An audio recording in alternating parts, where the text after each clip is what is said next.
আসসালামু আলাইকুম রহমতুল্লাহি বারাকাতু।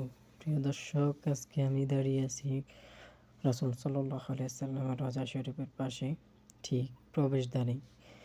যে রাস্তাটা দিয়ে রাসূল সাল্লাল্লাহু আলাইহি সাল্লামের রওজাতে প্রবেশ করা হয়, এছাড়াও এটি ছাড়াও অন্য সাইটেও আরও কিছু রাস্তা আছে যেগুলো দিয়ে রওজা শরীফে আসা যায়।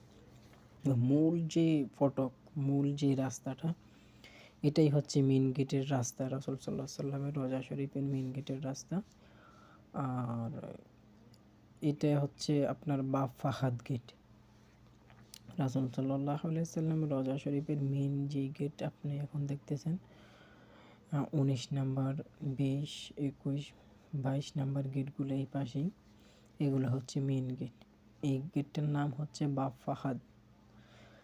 এখন আমি আপনাদেরকে আরও সামনের দিকে নিয়ে যাব ধীরে ধীরে। রাসূল সাল্লাল্লাহু আলাইহি সাল্লামের রওজার পাশে যে খালি মাঠগুলো, যে ছাতাগুলো দেখতেছেন, ওই জায়গাগুলোর সৌন্দর্য কীরকম এটা দেখতে পাবেন। বা ভিতরে রাসূল সাল্লাল্লাহু আলাইহি সাল্লামের রওজা শরীফের ভিতরে যে দৃশ্যগুলো সুন্দর, যে কারুকাজ, রাসূল সাল্লাল্লাহু আলাইহি সাল্লামের রওজার ভিতরে যে কারুকাজগুলো, যেগুলো প্রতিটি মুসলিমের হৃদয় কেড়ে নেয়। যখন আপনি এখানে আসবেন, আসার পরে যখন রাসূল সাল্লাল্লাহু আলাইহি সাল্লামের রওজা শরীফটা দেখবেন, বাহিরের অংশ দেখবেন, ভিতরের অংশ দেখবেন, তখন আপনার হৃদয় দেখবেন একদম কোমল হয়ে পড়বে। আপনার হৃদয়ে মনে হবে যে অন্যরকম একটা ফিল আসবে, অন্যরকম একটা প্রশান্তি আপনার ভিতরে চলে আসবে। আপনি ওই দিন নিজেকে খুব সুখী মনে করবেন পৃথিবীতে। যখন রাসূল সাল্লাল্লাহু আলাইহি সাল্লামের রওজা শরীফের সৌন্দর্য আপনার দৃষ্টি কেড়ে নেবে, তখন আপনি আবেগে আপ্লুত হয়ে যাবে। এখন আমি আপনাদেরকে ধীরে ধীরে রাসূল সাল্লাল্লাহু আলাইহি সাল্লামের রওজা শরীফের ভিতরে, মানে রওজা শরীফের ভিতরে যে মসজিদটুকুর ভিতরে নিয়ে যাচ্ছি। আপনারা ভিতরে গেলেই দেখবেন যে মসজিদের যে অসাধারণ কারুকাজ, যে দরজার যে অসাধারণ কারুকাজ, মসজিদের ভিতরের যেই লাইটিংয়ের কারুকাজ, রং বলেন, ডিজাইন বলেন, যে নিপুণ কারুকাজ হাতের, একদম অসাধারণ। একটা ভিডিওতে আসলে একটা মসজিদের সৌন্দর্য, রাসূল সাল্লাল্লাহু আলাইহি সাল্লামের রওজা শরীফের সৌন্দর্য ভিডিওতে ফুটে তোলাটা অনেক ডিফিকাল্ট ব্যাপার। ভিডিওতে না যত সুন্দর লাগে, তার চাইতে বাস্তবে আরও সুন্দর। যদি এখন বড় হজের মৌসুম চলতেছে, এই কারণে হাজি এখনও আসে নাই, বড় হজের হাজিরা এখনও সবাই এসে পৌঁছায় নাই, এ কারণে একটু ফাঁকা দেখতেছেন। তারপরেও কিছু বড় হজের হাজি প্রবেশ করছে, ওনারা এখন আছে ভিতরেই। তো আপনাদেরকে ধীরে ধীরে আরও সামনের দিকে নিয়ে যাচ্ছি। আপনারা জাস্ট রাসূল সাল্লাল্লাহু আলাইহি সাল্লাম রওজা শরীফের যে সৌন্দর্য ভিতরের, যেগুলো দৃষ্টিনন্দন কাজ, দৃষ্টিনন্দন লাইট, দৃষ্টিনন্দন, কি বলবো, যে ভাষায় প্রকাশ করার মতো না, এক কথায় অসাধারণ। এখন যে আপনারা যে ডিজাইনটুকু দেখতেছেন, যে জায়গাটুকু দেখতেছেন, দেখেন এটা কিন্তু অনেক সুন্দর। এই জায়গাটার একটা ইতিহাস আছে। এই জায়গাটার ইতিহাস আছে বলতে, আমার এক দাদা ছিলেন, উনি ছিলেন মাদ্রাসার প্রিন্সিপাল। তো ওনার কাছ থেকেই শোনা, রাসূল সাল্লাল্লাহু আলাইহি সাল্লামের রওজা শরীফের ভিতরে এরকম অনেক জায়গা আছে, এরকম গম্বুজওয়ালা।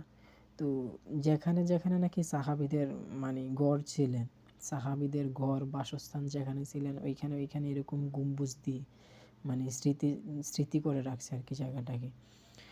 আর রাসূল সাল্লাল্লাহু আলাইহি সাল্লামের রওজা শরীফের সামনের যে মূল মসজিদটা, ওইটার সামনে আরও 2টা ফাঁকা জায়গা আছে।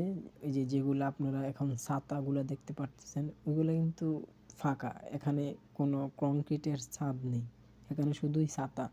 এগুলা কিন্তু, ছাতাগুলা কিন্তু বন্ধ করা যায় আপনার। তখন রওজা শরীফের ভিতর থেকে কিন্তু আল্লাহ তাআলার নীল আকাশ দেখা যায়। তো এই জায়গাগুলোরও কিছু নির্দিষ্ট কিছু কাহিনী আছে, ওইগুলো অন্য একদিন ইনশাল্লাহ তুলে ধরবো। জাস্ট আপনারা শুধু এখন মসজিদের সৌন্দর্যটা একটু উপভোগ করুন। দেখুন কি নিপুণ কাজ, কি নিপুণ সৌন্দর্য, যেটা আসলে আমি ভাষায় আপনাদেরকে বলে প্রকাশও করতে পারবো না, বোঝাতেও পারবো না। ইনশাল্লাহ আশা করি যাদের সমর্থ আল্লাহ তাআলা দিয়েছেন, ভবিষ্যতে কি হবে না হবে ওই চিন্তা না করে যদি উমরা হজও আসার আপনার সামর্থ্য থাকে আপনি আসেন, মদিনাতে আসেন, মদিনার সৌন্দর্য দেখেন, রাসূল সাল্লাল্লাহু আলাইহি সাল্লাম রওজা শরীফ দেখেন। এখানে আসলে আপনার হৃদয়টা একদম কোমল হয়ে যাবে।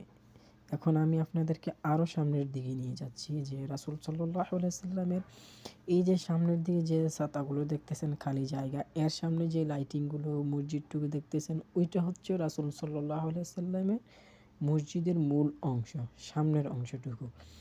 এতক্ষণে ছিলাম যে আমরা বাহিরের অংশটুকু মানে বাহিরের অংশটুকু, আর এখন যেটা দেখতেছেন এটা হচ্ছে রাসূল সাল্লাল্লাহু আলাইহি সাল্লামের রওজার সামনের অংশটুকু।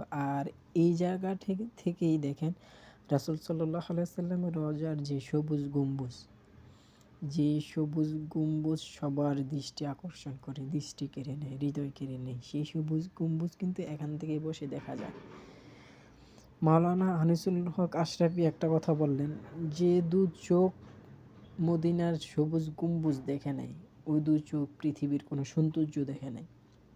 আসলে ওনার কথাটা একদম বাস্তব। ওনার কথাটা বাস্তব যে আপনি কখন বুঝবেন, যখন আপনি রাসূল সাল্লাল্লাহু আলাইহি সাল্লাম রওজা শরীফে আসবেন, রওজা শরীফটুকু দেখবেন, রাসূল সাল্লাল্লাহু আলাইহি সাল্লামের শহর দেখবেন, রাসূল সাল্লাল্লাহু আলাইহি সাল্লামের রওজা শরীফের সবুজ গম্বুজ দেখবেন, তখন ওনার কথাটার মর্ম বুঝবেন। আর প্রিয় দর্শক, দেখতে দেখতে আমরা ভিডিও শেষ প্রান্তে চলে আসছি। যদিও আমার ভিডিওগুলো আপনাদের কাছে কেমন লাগে কমেন্ট করে জানাবেন। আমার ভিডিওতে তেমন এডিটিং নাই, তেমন ব্যাকগ্রাউন্ড সাউন্ড নাই। আশা করি এভাবেই আমি আপনাদের ভালোবাসা জয় করব।